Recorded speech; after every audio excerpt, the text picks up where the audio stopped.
Datuk Yang Dipertua, Bismillahirrahmanirrahim. Terima kasih kerana saya diberikan juga kesempatan untuk berbahas tentang apa yang dikatakan ungkaian ordinan darurat yang dibentangkan oleh Yang Amat Berhormat Perdana Menteri pada pagi tadi.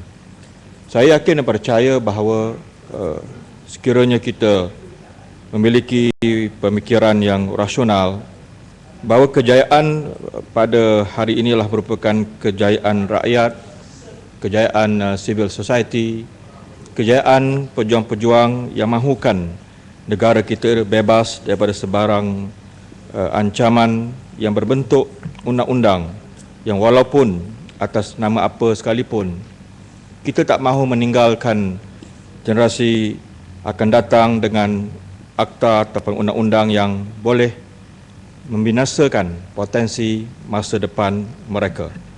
Saya rasa ini kejayaan rakyat Malaysia keseluruhannya yang mahukan negara kita lebih baik, lebih progresif dan mahu demokrasi ini disuburkan. Kerana kalau kita mentelaah sejarah masa lampau, dan pada pagi tadi pun Yang Berhormat Perdana Menteri menyebut tentang sejarah dan ingin kita melihat kesan negatif negara-negara yang berlaku contohnya di Timur Tengah.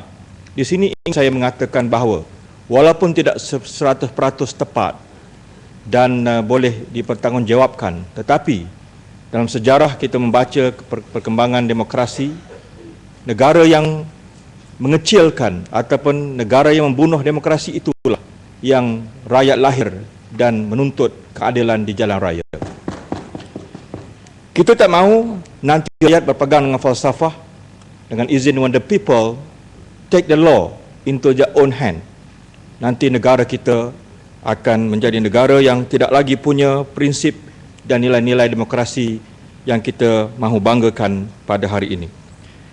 Bila undang-undang ini diungkai pada pagi ini, ia telah menjadi satu sejarah supaya jangan lagi ia berulang dan jangan lagi dia menjadi suatu rujukan yang punya pengalaman pahit dalam sejarah negara kita. Kalau kita perhatikan, mungkin kita boleh bertoleransi dengan pendekatan British sebelum merdeka untuk mereka menggunakan ordinan darurat terhadap pengganas komunis. Memang mana-mana bangsa yang bertamadun pun mengelak dan mengutuk apa yang dikatakan gerakan menjatuhkan kerajaan dengan cara kekerasan. Tetapi ordinan tahun 64, 66 dan yang paling tragis ialah 77, kita dapati semata-mata bermotifkan politik. Apa yang berlaku di Kelantan tahun 77? Krisis dalaman mana-mana parti, itu berlaku pada mana-mana parti. Tetapi ordinan darurat digunakan. Apakah itu suatu tujuan sebenar ordinan ini? Perlu darurat untuk mengambil alih kuasa pada waktu itu. Di Sarawak, kes Stephen Kaloningkan yang menjadi rujukan pelajar-pelajar undang-undang pada hari ini juga tidak menyatakan keperluan ordinan ini untuk dilaksanakan. Jadi, kita jangan lupa, walaupun pada hari ini telah diungkai 3 daripada 4 yang disebutkan pada pagi tadi, kita masih punya fasa 149 dan 150 yang masih lagi berdiri teguh, masih lagi dengan izin stated enshrined in our constitution tentang dan telah pun 6 kali dipinda untuk dia berdiri teguh dan boleh juga berlaku apa yang dikatakan pelanggaran kuasa, abuse of power dan izin. Walaupun tidak ada lagi ditarik balik yang ketiga ordinan itu, tapi masih ada lagi 149, 150 yang masih boleh memberikan kuasa darurat itu kepada siapa yang menjadi pemerintah. Kita boleh bertoleransi sebenarnya tentang kalau berlaku bencana umum, banjir, kebakaran, perang, negara kita diserang, jerebu yang pada tahap kritikal, itu kita boleh terima. Tetapi kalau atas untuk mengambil alih kuasa politik, sebagaimana berlaku di Sarawak dan Kelantan, menggunakan 2 ordinan ini semata-mata untuk mengambil alih kuasa, ini kita tak boleh terima. Jadi saya ingin saya ingin untuk menyatakan bahawa kita kena ingat, walaupun pada pagi tadi ada 3 ordinan yang ditarik balik, tetapi kita masih ada 149, 150 yang masih terdedah kepada pelanggaran kuasa. Sila. Terima kasih. Datuk Yang Dipertua, terima kasih Kubang Krian. Maka telah jelas seperti yang ditegaskan oleh Kubang Krian bahawa Dewan ini merakamkan yang berlaku hari ini adalah penarik balikan proklamasi darurat 3 daripada 4. Satu tidak ditarik balik yang 64 ya. Maka Datuk Yang Dipertua, saya ingin bertanya kepada yang berhormat Kubang Krian, apakah yang berhormat Kubang Krian bersedia untuk bertanya kepada menteri ya, dalam ruang waktu yang sudah lebih daripada 40 tahun, 4 dekad lamanya, dan pelbagai ordinance yang dikemukakan, digubal, dipinda dan sebagainya, hasil daripada penggunaan akta perkara 149 dan 150 yang merupakan kuasa eksekutif yang menentukan ordinance tersebut. Bersediakah kerajaan Yang Berhormat Kubang Krian untuk menyenaraikan segala ordinance itu secara terperinci, dan di mana ada penggunaan ataupun salah gunanya, abuse-nya, contohnya menafikan royalti Kelantan menggunakan satu ordinance dalam perkara yang telah sebenarnya digunakan ordinance ini dalam menafikan royalti Kelantan ya, yang Mbak Mulia Gua Musang ada di sini ya. Maka ini adalah abuses yang berlaku tatkala penggunaan ordinance emergency ini ya, berlaku dalam mana eksekutif yang menggunakan peruntukan-peruntukan yang masih ada lagi dalam perkara 150 dan 149. Terima kasih. Terima kasih Datuk Yang Dipertua, dan terima kasih sahabat saya yang berhormat Kuala Selangor, yang saya rasa telah mengangkat satu isu yang penting di sini.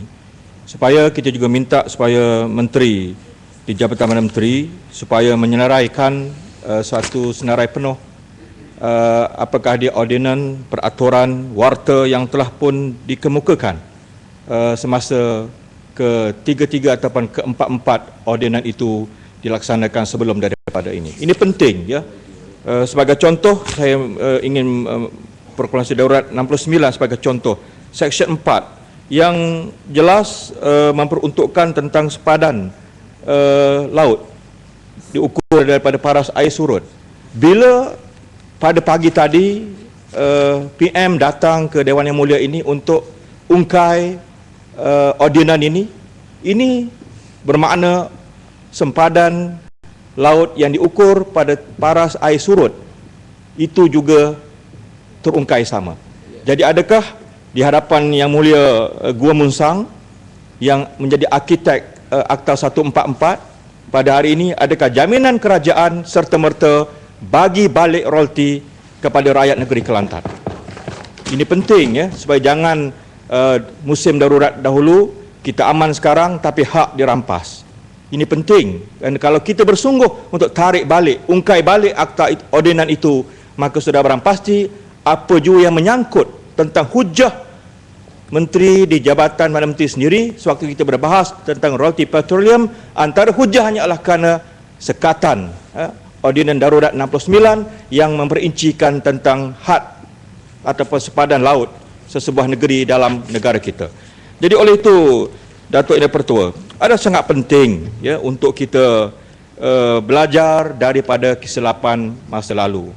Cendekiawan Cina pernah mengatakan, Ai Cheng mengatakan sejarah adalah cerminan masa depan. Kubang Krian, kita mahu supaya masa depan yang dah habis. Dah habis. Jadi saya rasa apa yang harus diperdebatkan di sini adalah, kalau kita mahu melangkah ke hadapan dengan cemerlang, buat secara ikhlas dan jujur. Bukan kita mahu menjadi apa yang dikatakan oleh Karl von Clausewitz, ya, apa yang dikatakan the pride of glorious defeat. Ya. Jangan kita mencari alasan untuk keluar sama ada kemenangan ataupun kekalahan, tapi yang penting ialah kita mengotakkan janji kita memberikan hak pada setiap rakyat dalam negara kita. Saya minta maaf Sungai Siput kerana halangan daripada menghormati speaker atas masa. Terima kasih. Ya, Hulu Selangor.